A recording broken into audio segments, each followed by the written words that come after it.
Hey, what's up YouTube? The Repo Man 360 here, coming to you with episode 3 of my pickups, and this is definitely an odds and ends. Got a bunch of weird stuff from a bunch of different places, so let's get into it. Alright, I'm going to start with Craigslist. This guy was selling all of his Xbox stuff, including some bricked 360s that I'm going to donate to a guy that I know works on them. He's helped me out in the past, so I'm just going to shoot those his way, so I'm not going to show him. You've seen a dead Xbox, I'm sure.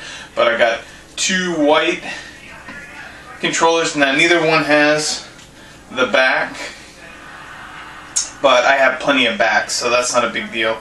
And I'd definitely be willing to trade these with the backs on them, of course, if somebody's interested. Let's see what else we got here. We got a chat pad. I'm going to hold on to that one. Then 2 20 gig hard drives. I don't know if anybody's interested in those, just leave me a message. And we also have a black controller that does have a cover and is working, but the rubber on it, the rubber pieces, I don't know if you can see it, it's coming off. So I'm thinking I might customize this one, order some of the replacements online and customize this a bit. But for what I paid for everything, I mean, I got a hell of a deal. So I also got 2 Xbox 360, the old style wireless for the internet, so that's cool. And I got a wireless headset. It's missing the foam that went over the earpiece, but the guy swears it works fine. I haven't tried it out yet, but it's got the charger too, so that's always a plus. And a vision cam. I know you're thinking vision cam. Well, there's still some games out there that require it for achievements or some of the gameplay, and the Kinect won't work, so you still need the vision cam for a few things. I got a 120 gig hard drive, which I haven't checked out yet. I don't know what's on it, but I'm always interested to see what people put on their hard drives. I got one that had some really raunchy photos on it, which I hope it wasn't of the dude that I bought it from. But and then the last thing I got from this particular guy was a Triton headset. It's in really good shape. It came with all the cables you need. So that was a really cool pickup. That's kind of what I wanted the most. I mean, everything was like, you know, $5 for these 2, $5. You know, it was like $5, $5. So I didn't pay a whole lot. So that was nice. And then from another Craigslister, I ended up getting this Intech PS2 wheel. It's got like suction cups. I guess you're supposed to stick it down on something and go to town with it. Let's see. Also got an official 8 megabyte memory card. Oh, that's a big one. Then we have a see-through Pelican PS2 controller. We have the cords wrapped up around it, but an official see-through blue PS2 controller, and an official black PS2 controller. So yeah, getting weird stuff from people. Not a lot of games. The only game I got from a yard sale was this copy of Men in Black, Alien Crisis, which is it is complete. So I mean, that was something. Let's see what else we got here. And then I got this from a Craigslist as well. It's actually the guy I bought my 3DS from. It's a Golden Sun Dark Dawn, and it is complete as well with all its goodies. Real nice condition. I'm hoping to get more stuff from this guy because he seems to really take good care of his stuff. And then this guy had all this weird stuff listed, and he was kind of an odd bird. So I got out of there pretty quick, but I did get a controller pack in pretty good shape, and a Kirby 64, the Crystal Shards. Now the connector here definitely needs a little bit of a cleaning. I'm comfortable doing that, so once that's cleaned up, it'll be fine. There's also just a touch of tearing on the label. I don't know if that's going to come through, but nothing too noticeable. Shouldn't affect the gameplay. Alright, so now on to eBay. The first thing I got was this orange controller. Now I grilled the guy on it before I bought it, and he's just like, look, it was my kid's. He maybe used it a few times. The first thing that I noticed was that it does not say GameCube anywhere on it here. And then once I got it, on the back, there's absolutely, I don't know how well you can see it, but there's nothing on the back that says Nintendo, or it's got like a blank circle where all that stuff should be. But it's definitely for the GameCube. I mean, it's got the connector. I don't know if it's one of those controllers that was released intended for the Wii, for the backwards compatibility GameCube. But I mean, it's a tight controller. I haven't had a chance to test it out yet, and even if I can just set it on the shelf for what I paid for it, it's orange and matches the box. So, well, how can I complain? Wait, I know how I can complain. Boxed N64 games. Now, the guy was straightforward and said, these aren't real quality boxes, but from looking at the pictures, they were definitely serviceable. You put them in the cases, it firms them up nice, and they display well. And this one's not too bad. This one wasn't too rough. And the next one I'm going to show you, this is Duke Nukem 64. It's complete. That was nice. And apparently it was sold used for $49.99. Yikes. But this is the one that really upset me, and this is going to be a pro tip, a packing tip, if you will. This is a copy of Fighting Force 64 in the box. Didn't have the manual, but it didn't have to end up crushed like this. I mean, it was already a bit damaged, but this took the brunt of everything else that was in that box and got smashed. So it brings me to my point of how to ship these cardboard boxes. There's two ways that I found work really well, and I'm going to show you. I'm going to open this up here. Now, saving grace of this cart is super minty. It is super nice. It's super clean. There's no marks on it. So at the very least, I got a real nice copy of Fighting Force. Alright, so let's just go ahead and open it up the whole way around. And it's, I don't know if you can tell, but it's got one of the internal game catches, so it's not the kind you would slide out. But still, all you do is flatten it out. That's it. Flatten it out, and you put it in between two pieces of cardboard. And I bought 4 box games from the guy. He could have flattened them all out, put them all on in between 2 pieces of cardboard, tape that up, and put it in the box. Have this other stuff. You can put it in a sandwich bag, some bubble wrap. You can also, as a tip, if you've got the manuals as well, put the manuals on the bottom and pack it together, and it shouldn't give you any trouble in there. The other way, just looking at this other box, is you have to bubble wrap it. You got to bubble wrap it, and then you have to peanut pack it or use those airbags, something to protect it from the box. Now, the post office has those flat rate nailers that fit these just about all right, but I wouldn't use those alone. I would maybe put it in that and then in another box with some airbags just to protect it. Because if you're gonna send it box form, if you're not comfortable breaking it down, you don't want this thing to get messed up, because if the person that gets it isn't happy with it, then you're pissing off that customer, and you're getting it back, and it's more messed up than when you sent it. So you're going to have to knock a little off. It's not going to be as desirable anymore. So help yourself out, help the other guy out, pack it right. Alright, next up from that same seller, I got a copy of Platoon. Now, for the NES. I know somewhere I've got the manual. It came with the game and a black sleeve. I've got the manual somewhere, hopefully, so I should be able to make this complete. And last but not least from this guy, copy of WWF Attitude for the N64. Get it!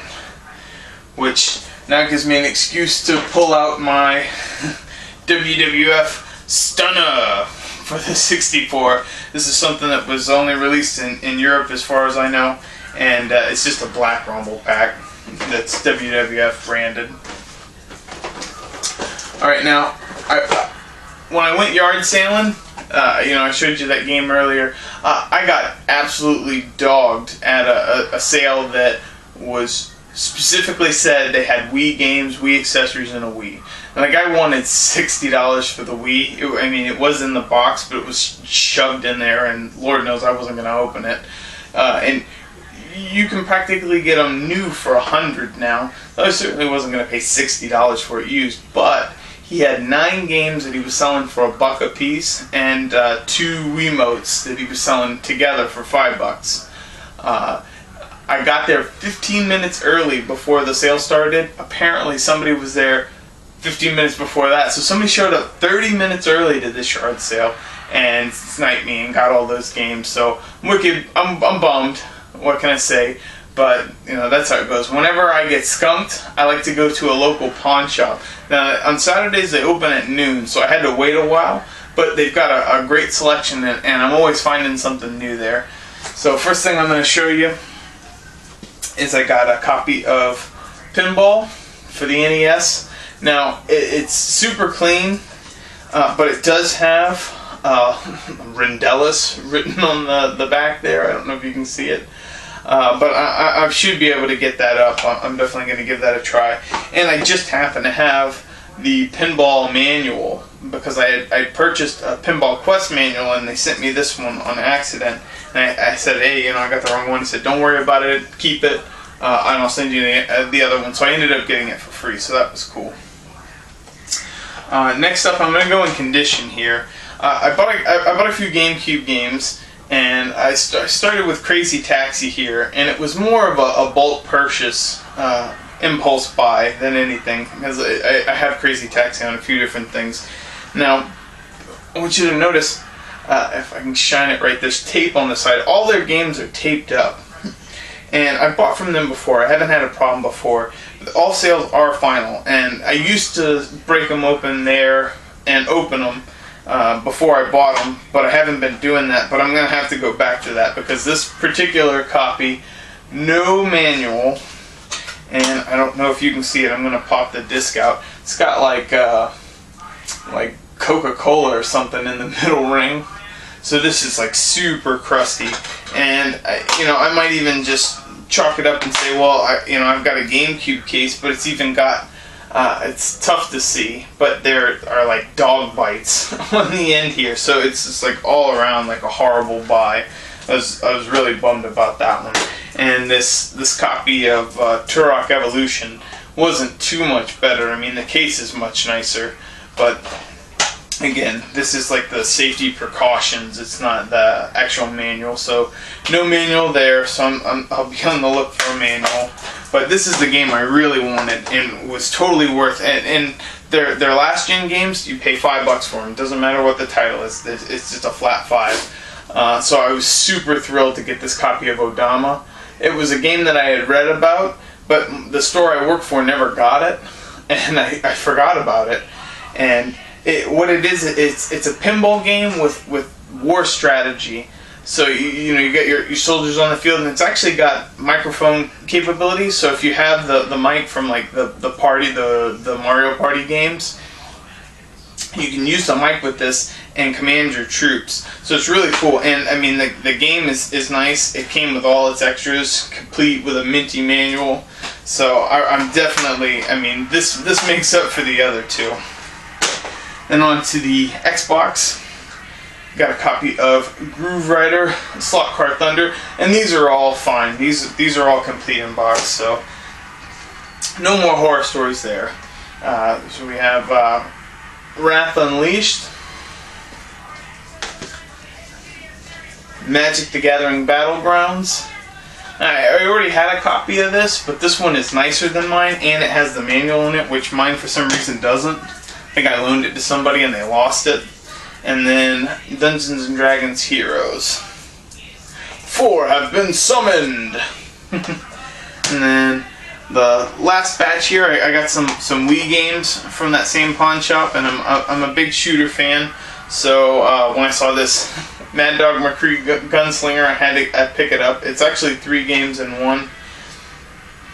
It's got the original Mad Dog McCree, the Mad Dog 2, and the Last Bounty Hunter. Which, if you're old like me, you might remember this game in the arcades. It was a light gun game with live action, and you'd have this story going on, and then all of a sudden it would cut to a scene where you had to fast draw on somebody, or you had to save the girl, and you had to pinpoint shoot him, and if you messed up, it cut to the live scene where either he's shooting her or you're shooting her and he shoots you. It was fun for the time. I mean, it's a little hokey now, but definitely looking forward to giving that a whirl. And I got a copy of Teenage Mutant Ninja Turtles Smash Up. That is complete. That's complete as well, but this also has the bonus comic book in it, and it doesn't look like it's ever been molested. It looks like this is the first time it's ever been out, so that was a nice find. And these are all $10 each. The current gen, they charge $10 or 10% less than what it sells for online. So like if it's a Madden game or something like that, that's only $5, they'll charge you $4.50. And this copy of Metroid Prime 3 Corruption was probably the best pickup. I mean, that's going for $30 by itself, so that was a nice find. And it's complete with all its extras. I know this is like an extra paper on the front here, and there's another one. There's the manual there, so that is complete. Now I've got a couple more eBay pickups I want to show. I saved them for last because they're a little better. Since I found all those GBA games, I decided I wanted to maybe see what was out there. I was actually looking to get maybe some boxes for some of the games I have already that I have the manuals for still. But I came across these and I couldn't pass them up. I have F-Zero Maximum Velocity, and I've already got them in protective cases from my good buddy Retro Protection.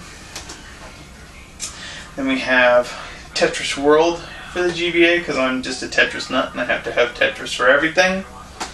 And a Game Boy Color game, Tetris DX. Tetris now in color! Yay!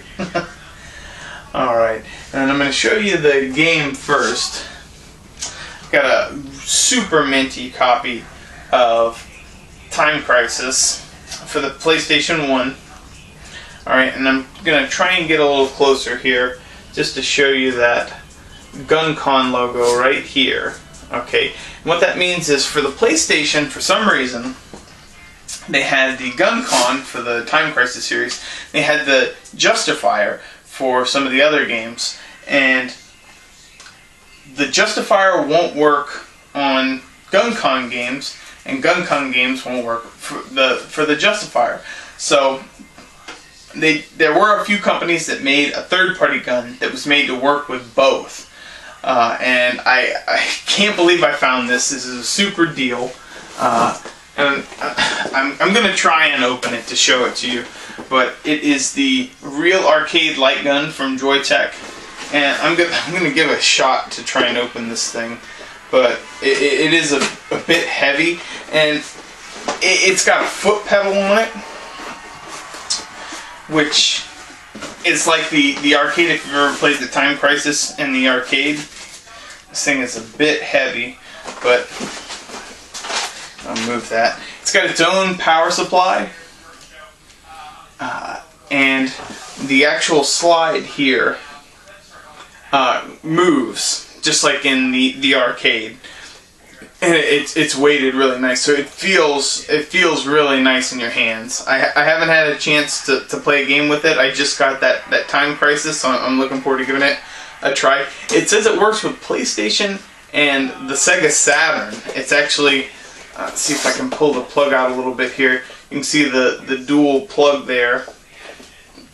So I have to imagine it works for the PlayStation 2 as well. But there's the pedal. I'm going to put this back. There's a button right here. I don't know if how well you can see that. But on one side it says non-gun and the other is gun con. So this works with both. You just have to flip the switch. What the difference is, I'm not sure. I don't know why there is a difference. I mean, it just... Maybe my light gun game is better than your light gun game, so I don't want your light gun to work for it. I don't know what they were thinking there, but I definitely, I paid $30 for this, so I mean, I don't know if that's a good deal or not, but for me, that's a great deal. I'd love to pay $30 more and get another one. Last but not least, I got into YouTube from watching Glenn Plant's channel, and one of the things that he talked about was the EverDrive, the original EverDrive, which is basically a way to play ROMs of Nintendo 64 games on your Nintendo 64, so playing it the way it was meant to be played. And I sold a little plasma and got my hands on a copy of the ED64 Plus, which is a region-free version. I don't know if you can see on the back there the game card on the top. The reason it's region free is the bypass, the lockout is defeated by removing this top piece, and you put a game, whatever region you're in, whatever your region your console is, you put that game in top, and that's what lets you play. So it's region free, whereas the original EverDrive, it was made for a specific region, and I don't know how well you can tell from the back, but there's a cartridge, there's a place for a SD card to put in. You can actually download every game ever made, because I mean they're like 64 megabytes, so they're not very big. And you can put every game ever made for it on one of these cards and play it. But the really cool thing is to play the beta games, the games that never quite made it, that were on those big, huge cards and downloaded to the internet by those nice people that have them. And you should definitely check out his channel. He's got a separate section, a subsection for the beta project. And he's got some real cool stuff up there, so I'm really looking forward to checking some of that stuff out on myself on the N64. And that'll do it. That was a whole lot of stuff. I really thank you guys for watching. I should have some other content up coming next week, and I still have a contest winner that I'm going to have to put out here in a few days. So definitely leave some comments down below. Let me know how I'm doing. Thumbs up if you like it. And take care, guys. Thanks for watching.